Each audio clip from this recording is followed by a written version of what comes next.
Everyone, welcome to pro series. तो आज के इस पर्टिकुलर रिकॉर्डेड वीडियो में हम symbol of elements, atomic number, mass number, isotopes and isobars के बारे में डिस्कशन करने वाले हैं। बहुत ही इंपॉर्टेंट टॉपिक है, तो मेक श्योर करना कि इस पर्टिकुलर सेशन को टिल द एंड जरूर देखना। In the previous recorded video of pro series हमने डिस्कशन किया था अबाउट डिफरेंट एटॉमिक मॉडल्स, तो आप वो पार्ट 1 भी डेफिनेटली देख सकते हो। Let's start guys without wasting much of time. तो बेसिकली हमने डिस्कशन किया था अबाउट द डिस्कवरी ऑफ सब एटॉमिक पार्टिकल्स, इलेक्ट्रॉन्स, और जो प्रोटॉन्स है जो कि आपके पॉजिटिवली चार्ज सब एटॉमिक पार्टिकल होते हैं, उसको डिस्कवर किया था यूगेन गोल्डस्टिन ने।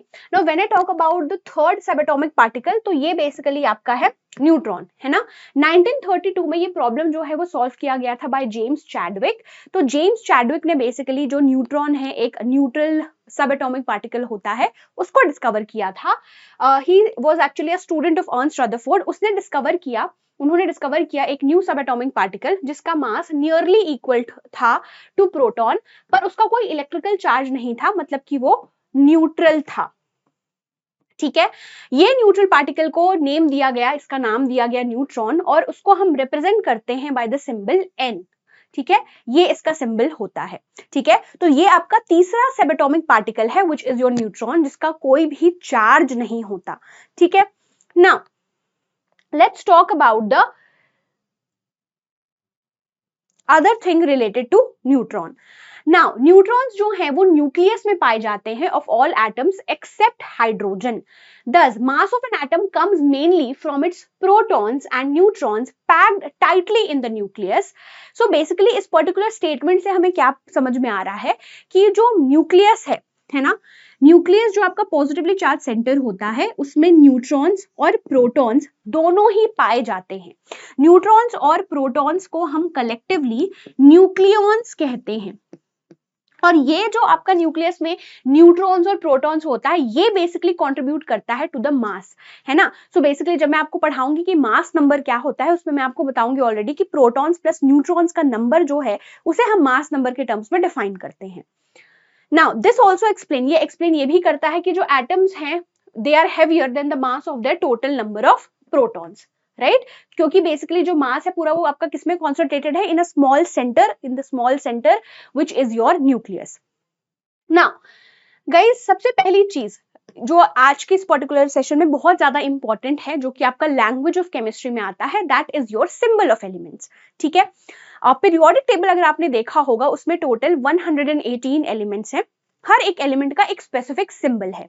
तो केमिस्ट्री में हम सिंबल की मदद से किसी भी एलिमेंट को रिप्रेजेंट करते हैं। तो अभी जो आप सिंबल देखते हो इन द पीरियोडिक टेबल, जो कि आपका मॉडर्न पीरियोडिक टेबल है, वो बेसिकली जो है वो तुरंत नहीं आया था, उसके पहले भी बहुत सारा काम दिया गया था। तो दैट वाज डिस्कार्डेड। जो पहले जो आपकी थ्योरीज आई या रूल्स आई, उसके बाद जो मॉडर्न डे सिंबल आया है।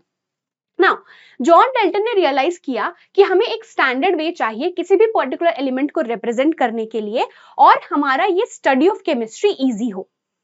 ठीक है, तो 1803 में उन्होंने एक पिक्टोरियल सिंबल जो है वो यूज किया to represent the known elements. तो this is the pictorial representation that he gave कि अगर मुझे हाइड्रोजन को रिप्रेजेंट करना है तो मैं एक सर्कल बनाऊंगी, बीच में एक डॉट।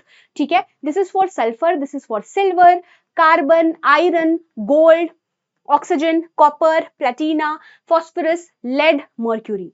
पर ये जो रिप्रेजेंटेशन है, पिक्टोरियल रिप्रेजेंटेशन है, अगर मेरे पास पीरियोडिक टेबल में 118 एलिमेंट्स है, पहले तो ऑब्वियसली बहुत सारे एलिमेंट्स पहले डिस्कवर भी नहीं हुए थे, लेकिन ये तो काफी मेहनत वाला काम है ये pictorial representation.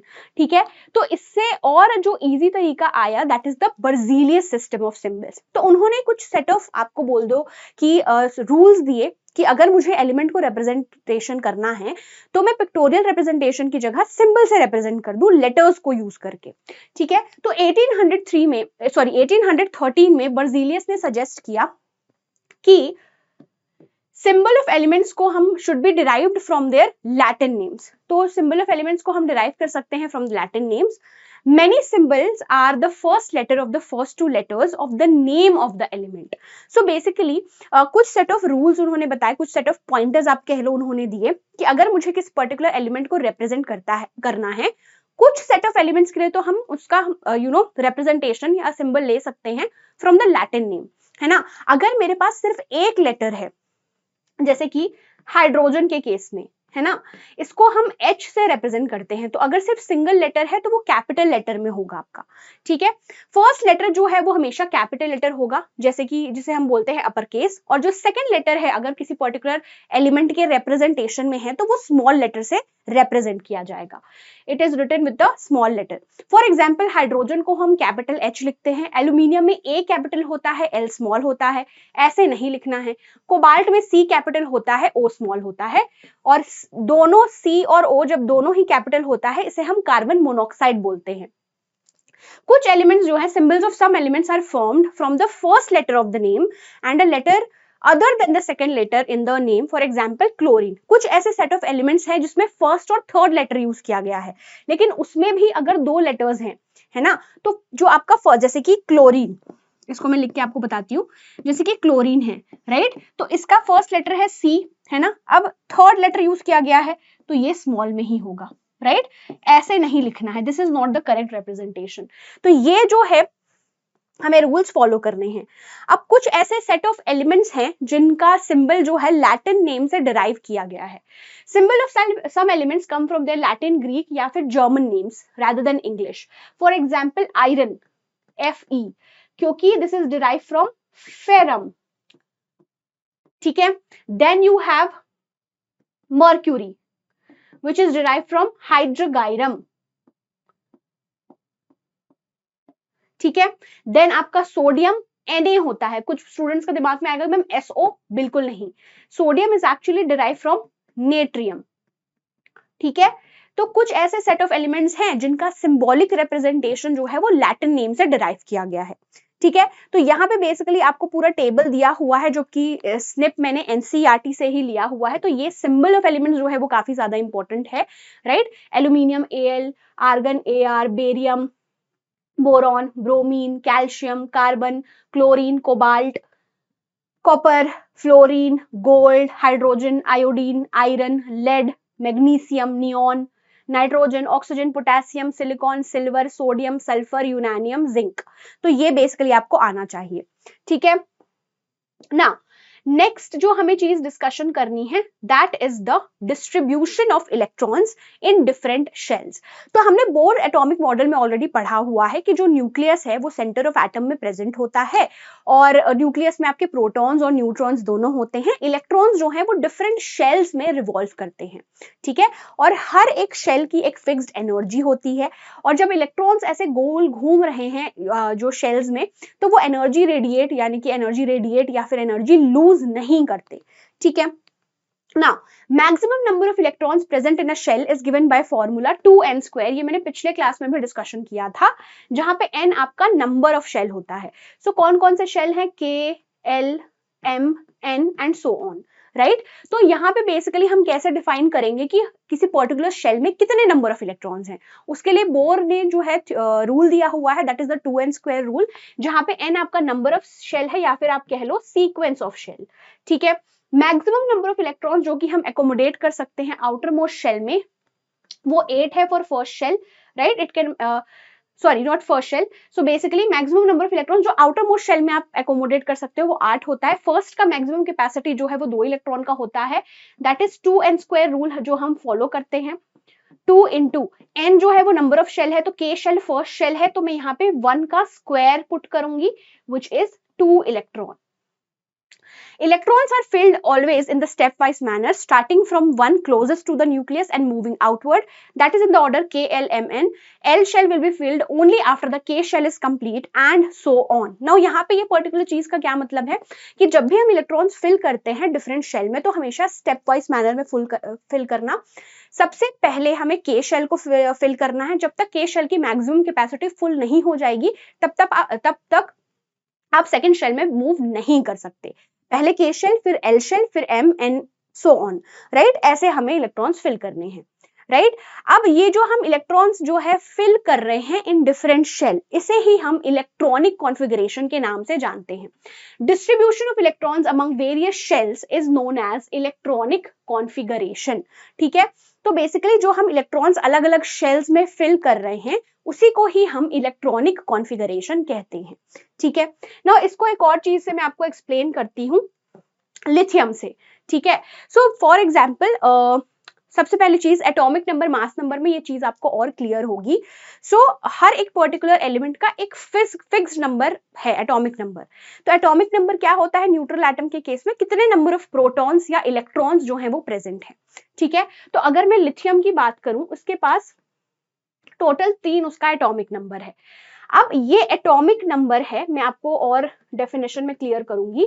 So basically atomic number neutral atom के केस में कितने नंबर ऑफ प्रोटॉन्स या इलेक्ट्रॉन्स प्रेजेंट हैं। अब अभी जस्ट मैंने आपको बताया कि इलेक्ट्रॉनिक कॉन्फ़िगरेशन क्या होता है जब हम इलेक्ट्रॉन्स को डिस्ट्रीब्यूट करते हैं इन डिफरेंट शेल्स।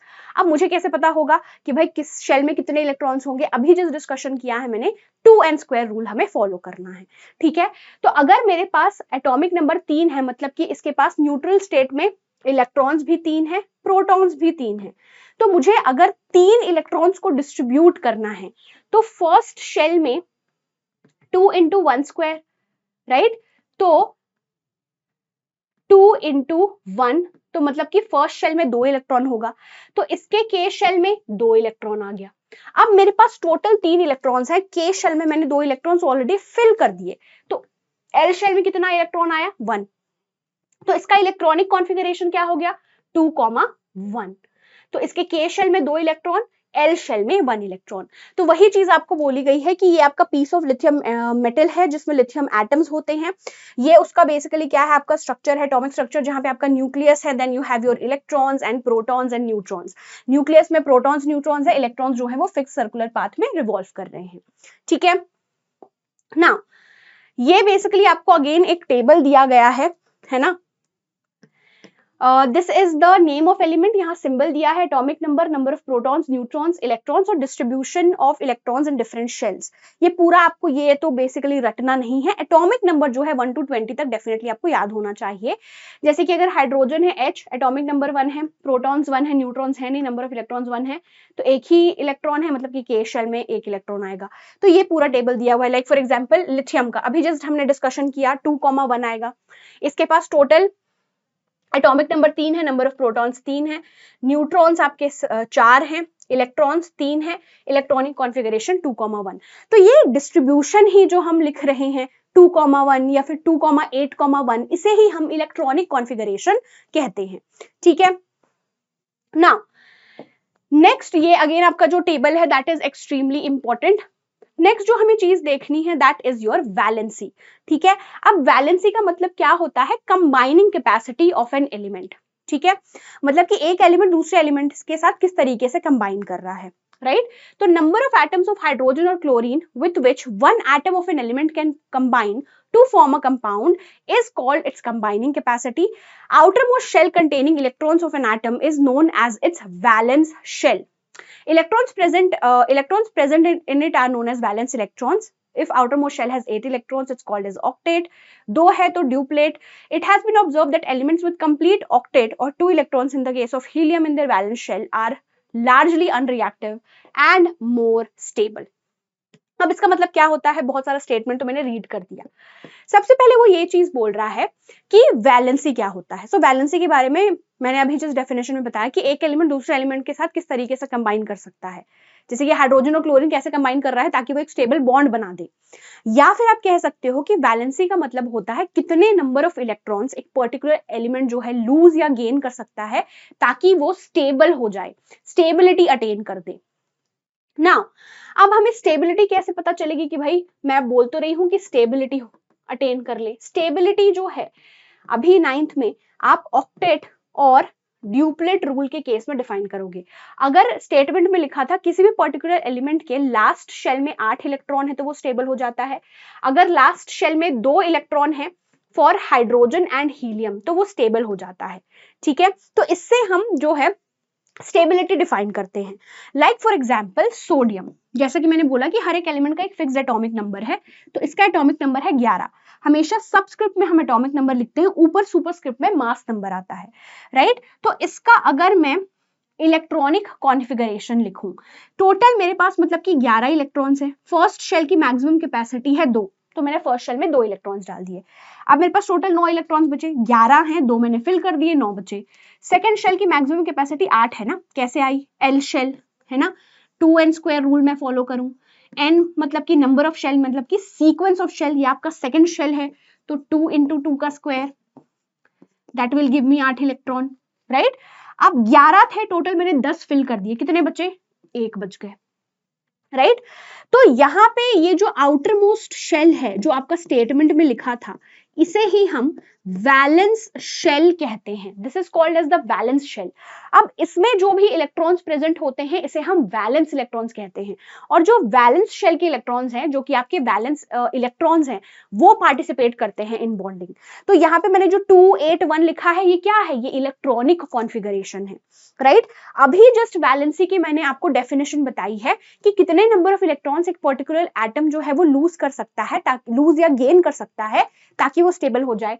अगर ये 1 इलेक्ट्रॉन लूज कर देगा तो ये बेसिकली लॉस ऑफ इलेक्ट्रॉन से आयन बनाएगा Na+। तो अब इसका इलेक्ट्रॉनिक कॉन्फ़िगरेशन 2,8 हो गया।